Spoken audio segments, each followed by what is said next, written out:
everyone, this is Yana Smakula for SimonsSaysStamp.com, and thanks for joining me today. Welcome to another episode from my bi-monthly Yippee For Yana video series.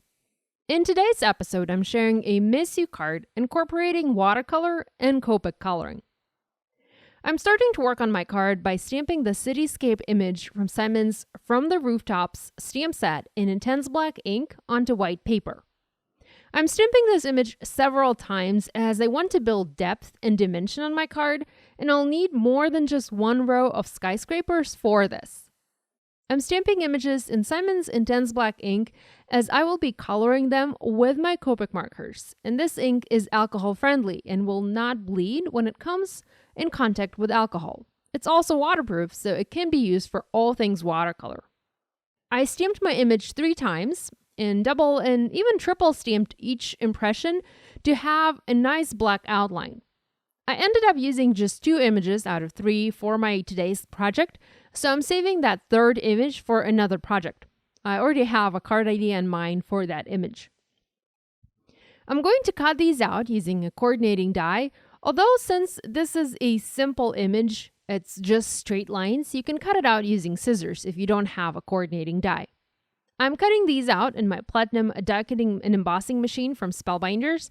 I have it sitting off to the side, so this is why I'm not showing it on camera. Like I mentioned earlier, I'm going to use Copic markers for my coloring. I want to have these houses on a dark sky background, a galaxy background actually. I already have that background painted. I painted it some time ago when I was working on another project and I didn't use it. So I just saved it for another day, and well, today is that day. I have to say, I love it when I have a background for my card ready and on hand, and I don't have to come up with something new. It's so much faster, and I just love this. I will not be showing you how I painted that watercolor galaxy, as I have shared that a number of times in the past using different coloring mediums. I'll link to those other videos in case you haven't seen them. That being said, the colors of my galaxy background dictated the colors of markers I used to color these houses. I didn't want to use something that would look too odd, so I made sure to pick the colors that coordinated well with the background. I used several color combos, so I didn't color every house in a different color. Instead, I had 2-3 houses painted using same colors. I started with dark, cool grays, and I used C9, C7, and C5 markers. That ended up looking almost black, and I loved it. It really popped up against that night sky. I also colored several houses dark blue using the B39, B99, and B45. I did color one of the houses using lighter blues, but I didn't quite like that color in conjunction with the other colors and up against my background, so I later colored over it using the dark blues. If you don't like watercolor or you don't feel comfortable enough watercoloring a galaxy background for your card, you can create a simple ink-blended background using distress inks or distress oxides. If you want, you can do a watercolor ombre background with the top portion of the panel being the darkest, almost black even, and the bottom portion being the lightest, of maybe a very light blue. I also used warm gray colors for some of the skyscrapers, W5, W3, and W1, and I love how nicely this color worked with the other colors, making that particular building look as if it was made out of stone.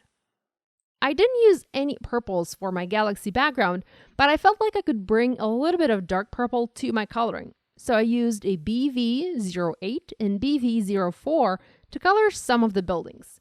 Because this was such a dark purple color, blue purple really, it worked well with other colors that I picked for this card. I also kept some of the buildings almost white and only added shading using a C5, C3, and C1 markers. Here's what my colored row of skyscrapers looks like. I love how bold and dramatic this turned out. Now, I'm a fan of vivid, bright, and bold colors, but these can be just as easily colored using pastel or softer colors if you like that. To add a bit of bling and shine, I'm going to use an aqua shimmer pen from Tonic Studios, and I'm going to coat my black houses with the shimmer from this pen. I didn't want to coat all of the houses as I think that would have added a little bit too much shimmer. And since this shimmer is best visible on dark surfaces, I picked my darkest buildings. So here are my 2 skyscraper clusters on my background. I think they turned out really well. I also want to stamp a speech bubble for this card saying I miss you, and I'm using the speech bubble image from the same stamp set. I'm stamping it in the same intense black ink and also stamping the miss you using same ink. There is a coordinating die available for this image, so I'm going to cut it out in my die cutting machine. I also want to stamp Shouting from the Rooftops message, and for this I'm using white embossing powder and black cardstock. I'm just going to trim it into a skinny strip and I'm ready to assemble the card. I love to pop things up on my project, so I'm going to use foam adhesive to adhere the first row of buildings. This one is only going to be adhered partially, meaning I'm only using a part of this row and I'm offsetting it on my background as I want the buildings to look a little bit different. I don't want the 2 rows to look exactly the same. And if you noticed, I actually alternated the colors that I used to color the second image. I used the same colors, but I didn't color the same houses using those colors. So I just mixed things a little bit to make them look different. To foam mount the second image, I'm actually going to create an identical die cut out of fun foam. I've added double-sided sticky onto both sides of the white fun foam, and I used a coordinating die to cut it out. It cut no problem, and I'm just going to use this fun foam layer to back up my colored piece.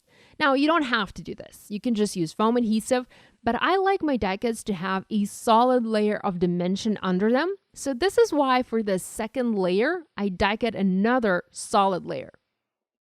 I also foam mounted the speech bubble and foam mounted this panel onto an A2 card base made out of white cardstock. Finally, I used thin foam adhesive from scrapbook adhesives to foam mount the sentiment strip. I love using these thin foam squares when I need to pop something up, but I already have a lot of dimension going on my card. So this finishes this card and video. I hope you will give this idea a try. If you do, we would love if you could share your project online and tag us on social media. We would love to see what you make. Be sure to give this video a thumbs up and to subscribe to this channel if you haven't yet done so. Thank you so much for joining me today. I'll see you next time. Bye!